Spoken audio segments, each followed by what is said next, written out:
Glowcop. Glow that feels light, stay bright. आज आपकी परिस्थिति क्या है मुझसे अच्छी तरह आप जानते हैं।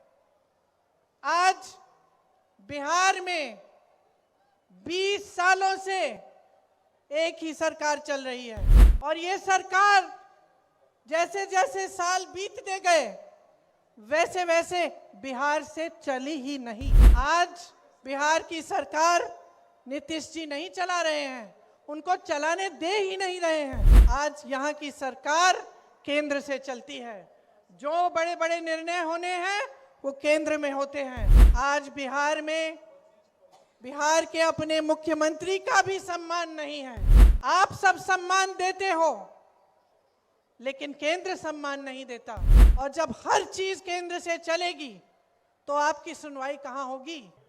बहनों और भाइयों, कैसे हो? एक घंटा देर हो गया, इसलिए मैं आपको बहुत आपसे मैं क्षमा मांगती हूं। आपको इंतजार कराया और मैं आपको धन्यवाद देती हूं कि आपने मेरा इंतजार किया। श्री मनोज राम जी, श्री पप्पू यादव जी, श्री ओम प्रकाश नारायण जी, श्री रविंदर यादव जी, श्री अशोक सिंह जी, श्रीमती सरिता पासवान जी और मंच पर आसीन सभी नेतागण, महागठबंधन के, कांग्रेस पार्टी के, और आप सब जो यहाँ छतों पे खड़े हैं, जो मेरे सामने खड़े हैं, वहाँ पे जो दीवार पे बैठे हैं, आप सबका इस सभा में बहुत स्वागत। देखिए,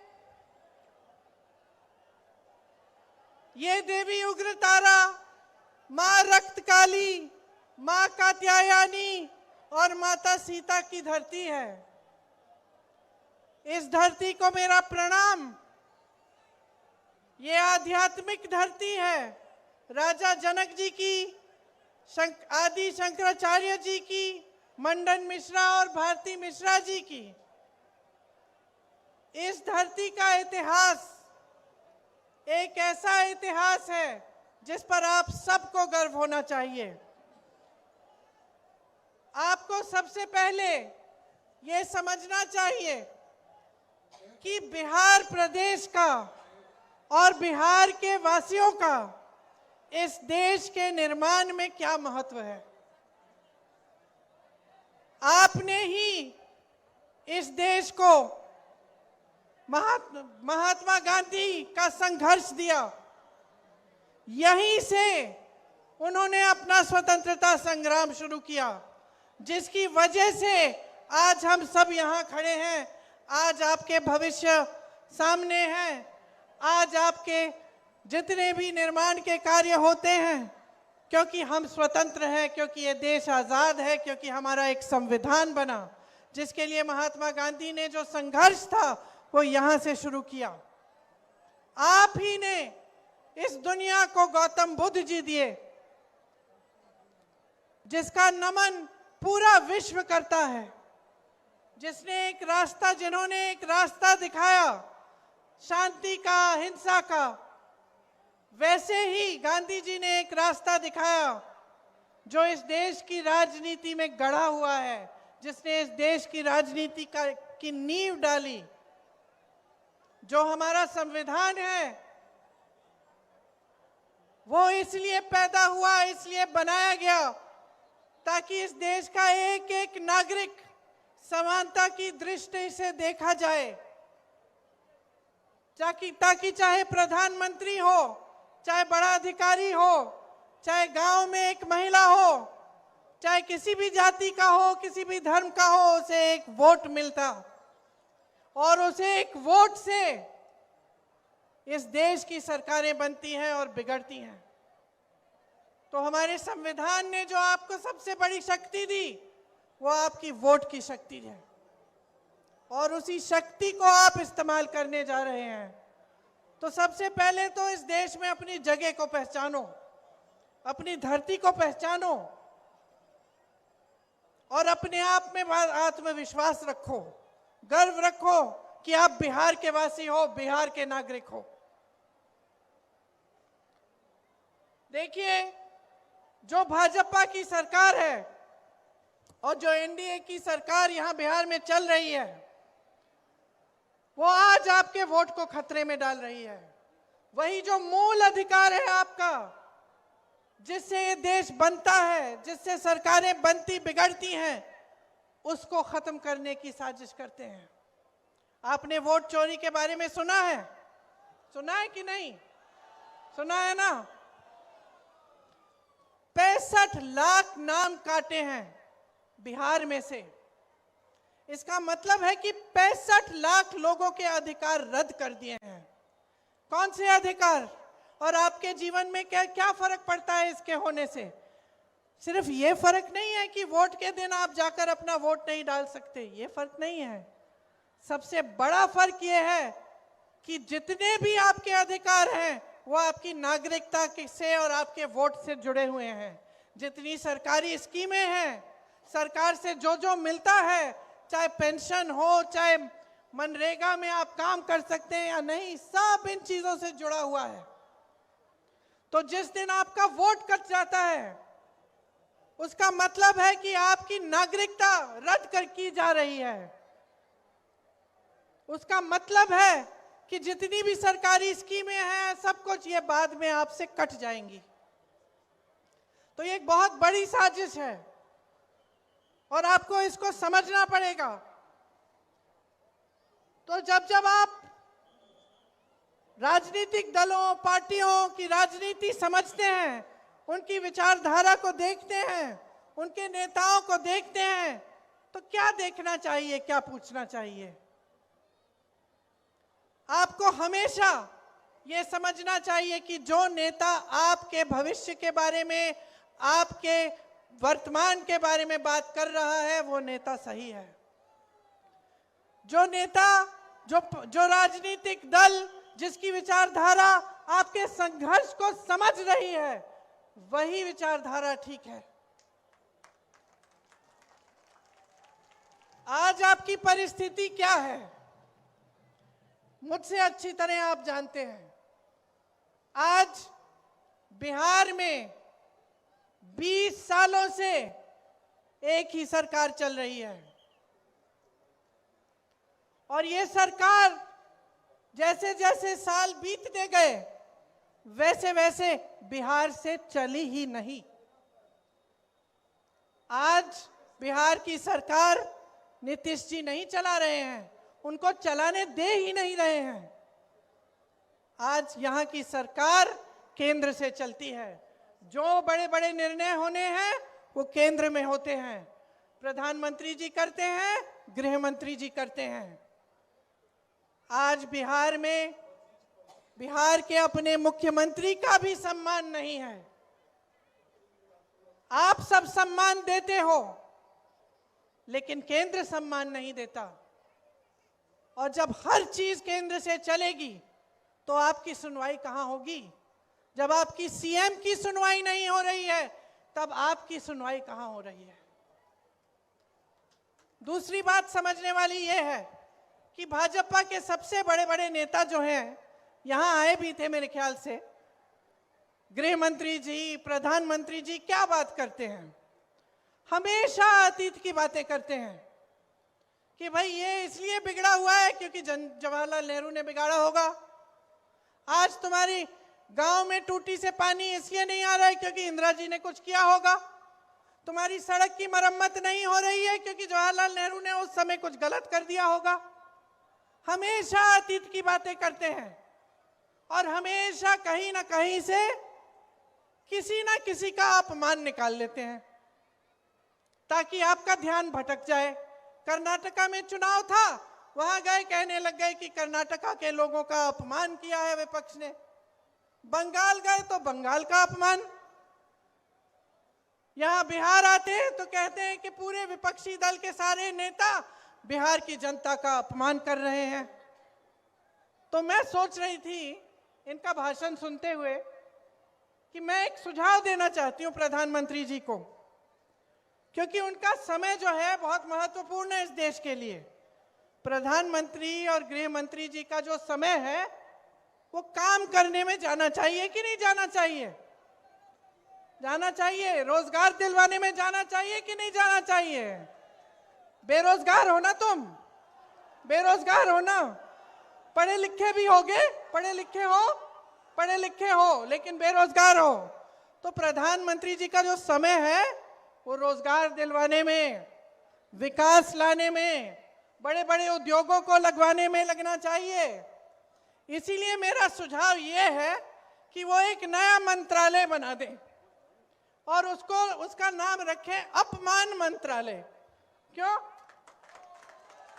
अच्छा सुझाव है पप्पू जी। एक अपमान मंत्रालय बना दें ताकि उनका समय व्यर्थ ना हो। वो बड़ी बड़ी सूचियां निकाल देते हैं कि हमें इसने गाली दी, उसने गाली दी, इसने हमारा अपमान किया। तो खुद क्या बैठ के सूची बनाएंगे? अपमान मंत्रालय बना देगा। और जब आप अपनी नौकरी, अपने रोजगार के लिए धरना प्रदर्शन करोगे और उनको लगेगा कि देश का अपमान हो रहा है क्योंकि कोई सवाल उठा रहा है, तो अपमान मंत्रालय बुला ले आपको, है कि नहीं? और जब कोई अध्यापक या कोई महिला या कोई संविदा कर्मी अपने अधिकारों के लिए सवाल उठाए तो इनको लगता है कि देशद्रोही हो रही है, इनको लगता है कि देश का अपमान हो रहा है, तो अपमान मंत्रालय को बुला ले, अपमान मंत्रालय कार्रवाई करे, है कि नहीं? अपना समय क्यों व्यर्थ कर रहे हैं? और इस अपमान मंत्रालय में मेरा यह भी सुझाव है कि मेरे परिवार के बारे में जितनी इन्होंने गालियां दी और जितना उल्टा सीधा बोला उसका भी रिकॉर्ड रखा जाए। एक लाइब्रेरी पूरी बन जाएगी किताबों की, भर देंगे उनको।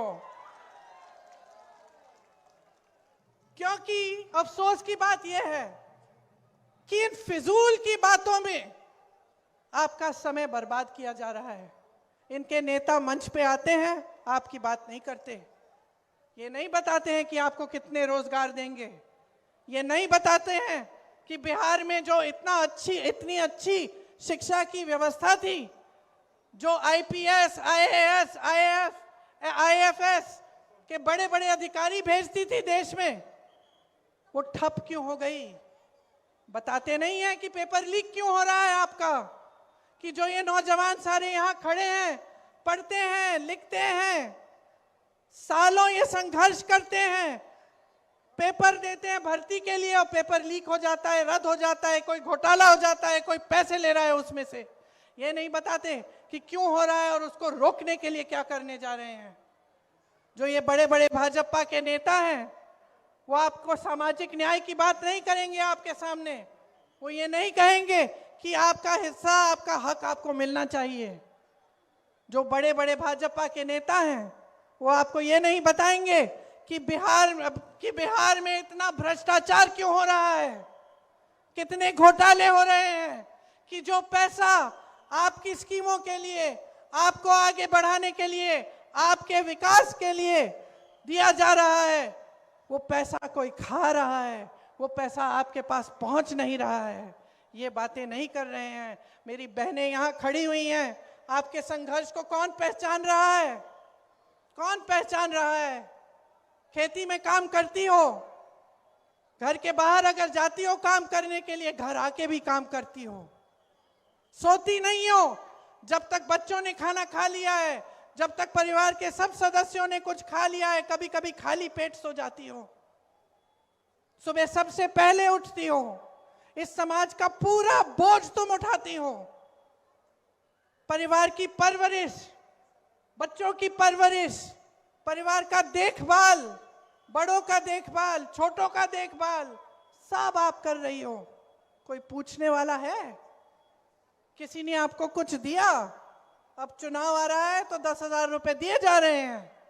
ये 10,000 रुपए जो आज दिए जा रहे हैं 20 सालों के लिए कहां थे? आपको 20 साल क्यों इंतजार करना पड़ा इसके लिए? आपका मजाक क्यों उड़ाया जा रहा है? चुनाव के एक हफ्ते पहले ये ऐलान करते हैं कि 10,000 रुपए देंगे और अब बांटना शुरू। तो ये पैसे कहां थे इससे पहले? क्या इससे पहले महिला संघर्ष नहीं कर रही थी? क्या इससे पहले महिला भूखी नहीं सो रही थी? क्या इससे पहले महिलाओं पे अपराध नहीं हो रहा था? 20 सालों से आप सरकार में हैं, आज सूझा है आपको ये? इसका मतलब क्या है बहनों, समझ लो अच्छी तरह। आपकी कोई सहेली है जिसका पति पीता है? रोज घर आके मारता होगा। तो रोज घर आके अगर मारता है और एक दिन अचानक कहने लगा कि लो मैं तुम्हारे लिए एक महल बनाने वाला हूं, अब मैं तुमको बहुत अच्छी तरह रखूंगा, मैं कभी तुम्हें मारूंगा नहीं, मैं हमेशा तुमसे अच्छी तरह बात करूंगा, तो तुम क्या कहोगी अपनी सहेली को? इसकी बातों में मत पड़ो बहन, यही कहोगी ना? कहोगी इसकी बातों में मत पड़ो बहन, जो ये रोज करता है उसको देखो, आज कह रहा है कल फिर से पीटेगा, यही कहोगी ना? यही कहोगी ना?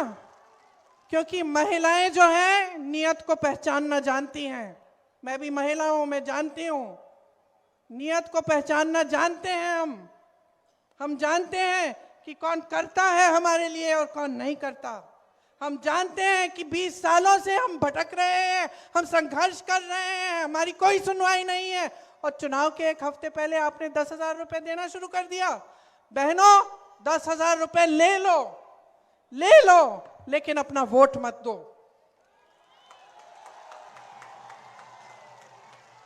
ये वोट जो है ना, ये आपका अधिकार है, आपकी शक्ति है, ये आपकी शक्ति है, इसको पहचानो। आधी आबादी हो आप, आधी आबादी हो। मन बना लिया ना अपनी शक्ति को एक करने के लिए, खड़े हो जाने के लिए, तो कोई कुछ नहीं कह पाएगा। मन बना लो कि एक ऐसी सरकार चाहिए जो आपके बच्चों का, आपका और आपके परिवारों का भविष्य को देखे और उज्जवल बनाए। आज महंगाई इतनी है कि किसानी खेती से कमा नहीं पा रहे हो। यहां से कितने लोग पलायन करके बड़े बड़े शहर में जाते हैं? हाथ उठाओ। किसी को बिहार में रोजगार मिल रहा है? मैंने आपके अतीत की बात की कि कैसे आपने संघर्ष करवाया, कैसे आपने इस देश की नींव डाली, लेकिन मैं ये भी बता देती हूं, आज भी इस देश की नींव बनाने वाले आप हैं, आज भी इस देश का निर्माण करने वाले आप हैं। केरल से लेके कन्याकुमारी तक बिहार का युवा जाता है नौकरी ढूंढने के लिए, और मेहनत से, ईमानदारी से, अपने खून पसीने से इस देश को बनाता है।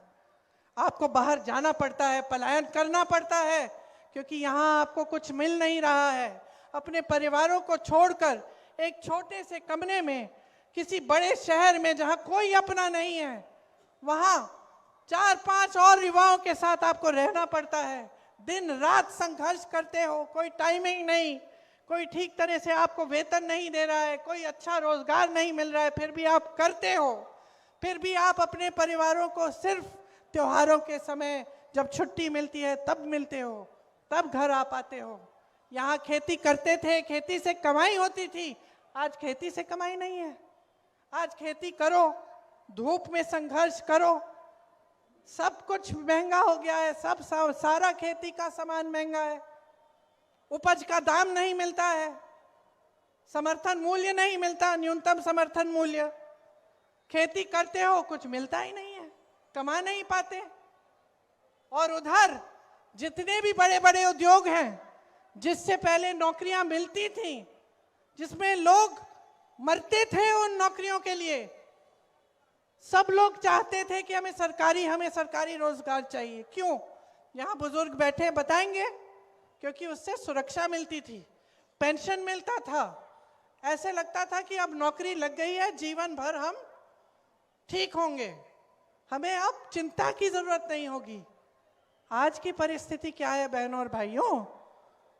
आज जितने भी वो बड़े बड़े उद्योग थे, सब मोदी जी ने अपने बड़े बड़े दोस्तों को, उद्योगपतियों को दे दिए हैं।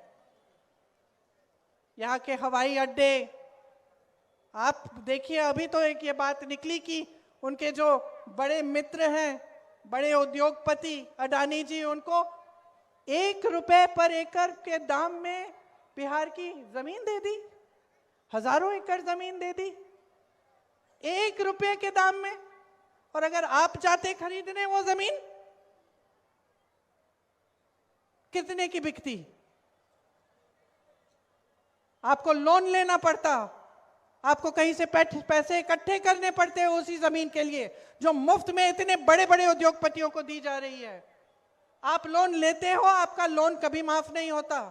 20 सालों में कब माफ हुए आपके लोन? कभी नहीं। आपको पढ़ाने के लिए आपके माँ बाप कितने संघर्ष करते हैं, कैसे पैसे इकट्ठे करते हैं, आप जानते होंगे। आपके लोन माफ नहीं होते, लेकिन अडानी जी, अंबानी जी, उनके हजारों करोड़ रुपयों के, हजारों लाख करोड़ रुपयों के लोन माफ हुए हैं। इतनी बड़ी रकम है कि मैं भूल जाती हूं कि लाख करोड़ है कि कितना है।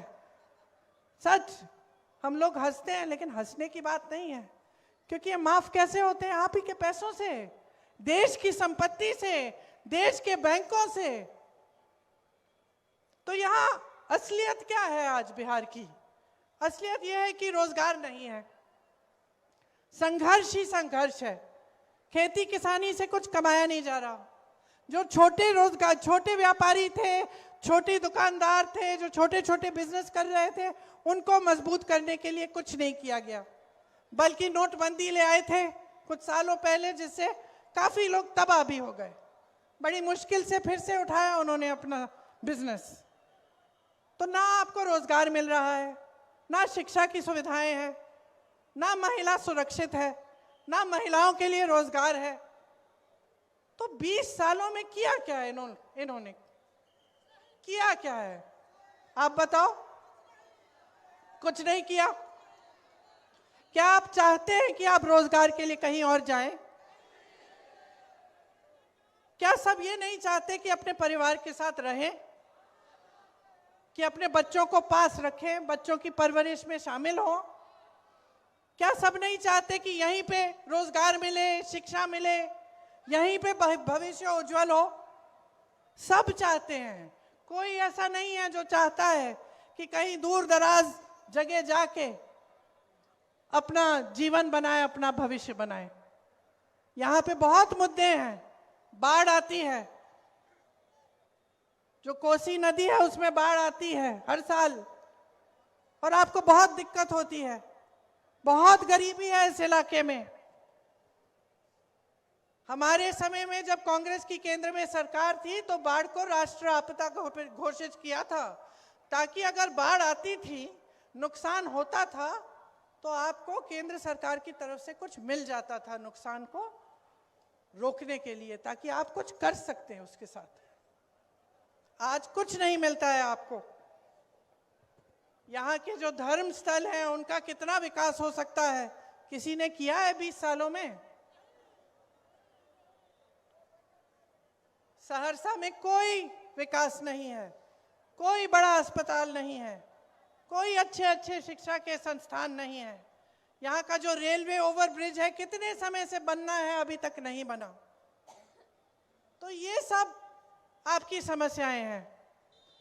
और अगर जब तक आप एक एक नेता को इन समस्याओं के लिए जिम्मेदार नहीं बनाएंगे, जब तक आप अपनी आवाज उठाएंगे नहीं, जब तक आप अपनी शक्ति को पहचानेंगे नहीं, जब तक आप हर नेता को ये नहीं कहोगे कि तुम यहां आकर मुझे वादे करोगे, अगर पूरा नहीं हुआ तो तुमको निकाल देंगे, खदेड़ देंगे, तब तक कुछ नहीं बदलने वाला। और मैं सिर्फ भाजपा के नेता के बारे में नहीं कह रही हूं, मैं कह रही हूं कि आज मैं आपके सामने आई हूं। अगर मैं कुछ वादे करके गई और वो वादे पूरे नहीं हुए, तो मुझे भी आप कह देना कि अगली बार मत आओ। यहां प्रधानमंत्री जी, अमित शाह जी आते हैं, बोलते हैं मैं कितना दूं बिहार को, कितना पे बताओ, 50 करोड़ दूं, 75 करोड़ दूं। पूछिए 20 सालों में क्यों नहीं दिया? पूछिए उनसे, कहिए उनको कि यहां हमारा गुजारा नहीं हो पा रहा है, हम दुकान जाते हैं कुछ खरीद नहीं पा रहे हैं त्योहार के लिए। त्योहार आता है, जी घबराता है कि दिवाली आ रही है, छठ का त्योहार है, मेहमान आएंगे, खाना कैसे खिलाएंगे। बच्चा बीमार होगा, दवाई कैसे दिलवाएंगे, घबराहट होती है। समझाओ इनको, क्योंकि अंधे हो गए हैं, देख नहीं रहे हैं ये लोग, समझ नहीं पा रहे हैं कि किस दलदल में इन्होंने डाल दिया इस देश की जनता को। किस दलदल में खड़े हो आप कि सामने भविष्य नहीं दिख रहा है, रोजगार नहीं दिख रहा है, शिक्षा हो जाती है, नौजवान लड़का है, नौजवान लड़कियां हैं, इंतजार करती रहती हैं कि नियुक्तियां हो जाएंगी। हमने पेपर दिया है, हमने इम्तिहान दिया है, नौकरी के लिए मिल जाएगी मिल जाएगी। आपको मालूम है यूपी में एक लड़का मिला मुझे, और ऐसे हजारों लड़के होंगे, हजारों होंगे। उसने कहा दीदी मेरी शादी तक नहीं हुई। मैंने कहा क्या हुआ? कहता है मैं 28 साल का हो गया हूं, मैंने सारी पढ़ाई लिखाई की है, मैंने पेपर दिया, फिर से दिया, फिर से दिया, और मैं इंतजार करता रहता हूं कि मेरी नियुक्ति हो जाएगी, लिस्ट निकल आएगी। वो लिस्ट ही नहीं निकलती। फिर मैं सोचता हूं कि कहाँ मैं जाके किसी दूसरी नई नौकरी के लिए एप्लीकेशन लगाऊंगा, इसी के लिए इंतजार कर लेता हूं। इतना संघर्ष किया, और करते करते करते साल निकल गए, लड़का बड़ा हो गया, शादी भी नहीं हो पाई, रोजगार भी नहीं मिला। ऐसा सिर्फ एक जने के साथ नहीं है, तमाम नौजवानों की ये हालत है। तो बदलाव लाना है, और बदलाव आपके हाथों में है। यही तो सुंदरता है हमारे देश के बारे में। हमारा लोकतंत्र है, और लोकतंत्र का मतलब है कि हमारे संविधान ने आपको वोट दिया, जिससे आप किसी की भी सरकार निकाल सकते हो, आप कोई भी सरकार बदल सकते हो। तो जागोगे कि नहीं? नहीं, मुझे सुनाई नहीं दिया, फिर से बोलो, जागोगे कि नहीं? बदलनी है अपनी परिस्थिति की नहीं? रोजगार यहां चाहिए कि नहीं चाहिए? बोलो हमें चाहिए। बोलो शिक्षा हमें यहां चाहिए। बोलो चाहिए। और अपना मन बनाओ, चुनाव आ रहा है, आने दो सबको मंच पे, देने दो बढ़िया बढ़िया भाषण, सुन लो सबकी बातें, लेकिन उनकी बातों का आकलन करो। अपनी समझदारी, अपने विवेक का इस्तेमाल करो। क्या किया है उन्होंने 20 सालों में, उसको ठीक तरह से समझो। खास तौर से मेरी बहनें, हमें लगता है कि कोई हमें कुछ दे रहा है तो हमारा भी उनके प्रति कोई एहसान होता है, चलो 10,000 रुपए दे दिए हम वोट डाल देते हैं। नहीं नहीं बहनों, नहीं। जैसे मैंने कहा, जो दे रहे हैं ले लो, लेकिन अपने आप को मत भूलो, अपने बच्चों को मत भूलो, अपने परिवार को मत भूलो, अपने समाज को मत भूलो, और अपने बिहार को मत भूलो। ये आपकी धरती है, आपकी धरती है। गर्व करो इस पे। इसमें कितनी काबिलियत है, लेकिन उस काबिलियत को व्यर्थ किया जा रहा है। अगर आप सबकी काबिलियत, इतने सारे नौजवान जो जाके बाहर काम करते हैं, अगर यहाँ काम करते, अगर यहाँ निर्माण होता, यहाँ के जो उद्योग कांग्रेस के जमाने में लगाए गए थे, उनको अगर ठीक से चलाया जाता तो कितना यहाँ पे कितनी प्रगति होती, कितना विकास होता। तो अब मन बना लो, कांग्रेस पार्टी और जो महागठबंधन है, उन्होंने कई चीजें तय की हैं कि हमारी सरकार आएगी तो आपके लिए क्या क्या हम करेंगे। उसकी सूची मेरे पास यहाँ है, तो मैं आपको पढ़ के सुनाती हूँ। देखिए, जो युवा यहाँ खड़े हैं बेरोजगार, आप जब परीक्षा देते हो नौकरियों के लिए, तो आपकी जो परीक्षा की फीस है उसे हम रद्द करने जा रहे हैं। परीक्षा का जो केंद्र है, जहां परीक्षा देने जाओगे, वहां तक आने जाने का जो खर्चा है वो आपको दिया जाएगा, मुफ्त यात्रा होगी आपकी। एक जॉब कैलेंडर बनेगा। जॉब कैलेंडर का मतलब, जिस दिन आपकी परीक्षा होगी, जिस दिन रिजल्ट आएगा, जिस दिन आपकी नियुक्तियां होंगी, वो सब चीजें जॉब कैलेंडर पे हम लगा के, हम सारा पहले से हम तय करेंगे। और किसी ने उसके साथ खिलवाड़ किया, किसी ने इधर उधर किया, तो उस पर सख्त कार्रवाई होगी। ये जो पेपर लीक का काम हो रहा है, जिसमें सब मिले हुए हैं, और सब पैसे बना रहे हैं और आप बेरोजगार रह रहे हो। इसको रोकेंगे हम, ये नहीं होने देंगे। हर परिवार में जहां नौकरी नहीं है उस परिवार में सरकारी नौकरी मिलेगी। प्रदेश में 2000 एकड़ की एजुकेशन सिटी और इंडस्ट्रियल क्लस्टर्स बनाए जाएंगे, आपकी शिक्षा के लिए और रोजगार के लिए। अगर आप अपना छोटा सा व्यापार शुरू करना चाहते हैं, जो नौजवान है वो सुने, कुछ अपना बिजनेस करना चाहते हैं, गरीब परिवार से आते हो, पैसे नहीं है, 2 लाख रुपए आपको दिए जाएंगे अपने बिजनेस को शुरू करने के लिए। आज लाखों सरकारी पद खाली पड़े हुए हैं, इनमें नियुक्तियां की जाएंगी और खास विशेष आरक्षण बिहार के वासियों को मिलेंगे।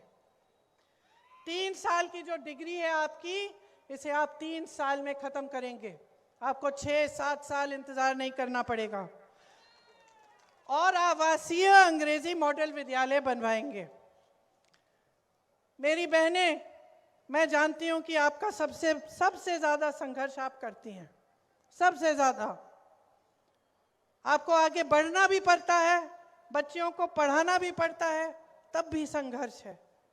समाज भी सहायता नहीं करता ठीक ढंग से, न सरकार से आपको ठीक ढंग से सहायता मिलती है। इसीलिए जो जीविका दीदियां हैं, जो खूब काम करती हैं, खूब मेहनत करती हैं, उन्हें 30,000 रुपए प्रति माह मिलेगा और पक्की नौकरी दी जाएगी। प्रत्येक अनुमंडल में महिला कॉलेज की स्थापना की जाएगी। विधवा और वृद्ध जनों का जो पेंशन है वो 1500 रुपए मिलेगा और हर वर्ष उसको 200 रुपए बढ़ाएंगे। मेरी बहनें, माई बहन मान योजना के तहत आपको 2500 रुपए प्रति माह सीधे आपके खाते में दिए जाएंगे। ये चुनाव के समय का 10,000 रुपए की घूस नहीं है, ये आपको हर महीने मिलेंगे। आज आपको 10,000 मिल रहे हैं, क्या पता आगे वो दें या ना दें जब चुनाव खत्म हो जाएगा। 20 सालों से तो दिया नहीं। लेकिन आप कांग्रेस की सरकारों को देखो, कर्नाटका में, तेलंगाना में महिलाओं को हर महीने पैसे मिल रहे हैं और उसी तरह से हम यहां पे भी करेंगे। भूमिहीन परिवारों को मकान हेतु 3 से 5 डिसमिल जमीन दी जाएगी और वो जमीन परिवार की महिलाओं के नाम की जाएगी, तो आपके नाम जमीन दी जाएगी। राजस्थान में कांग्रेस की सरकार थी, वहां 25 लाख रुपए स्वास्थ्य बीमा मिलता था। इसका मतलब है कि कोई भी इलाज हो, कोई भी बीमारी हो, कैंसर हो, हार्ट की बीमारी हो, आपको हार्ट का ऑपरेशन कराना है, आपको कैंसर के लिए कीमोथेरेपी का इलाज कराना है, आपको 25 लाख रुपए तक मुफ्त का इलाज मिलेगा। फिर से खोखली बात नहीं है, ये किया था कांग्रेस की सरकार ने राजस्थान में। मैं खुद मिली उन लोगों से जिनकी पूरी हार्ट की सर्जरी हुई और 1 पैसा 1 रुपया नहीं देना पड़ा। रो रहे थे वो लोग जब मुझे मिले, कहा कि ऐसी स्कीम, इतनी अच्छी स्कीम है, पूरे देश भर में लागू कराओ। तो इसलिए हम बिहार में लागू कराना चाहते हैं। जो सरकारी अधिकारी है, जो सरकारी नौकरी करते हैं, वो हमेशा पुरानी पेंशन की बात करते हैं। पुरानी पेंशन चाहते हैं और पुराना पेंशन आपको बिहार में अगर हमारी सरकार आएगी तो मिलेगा।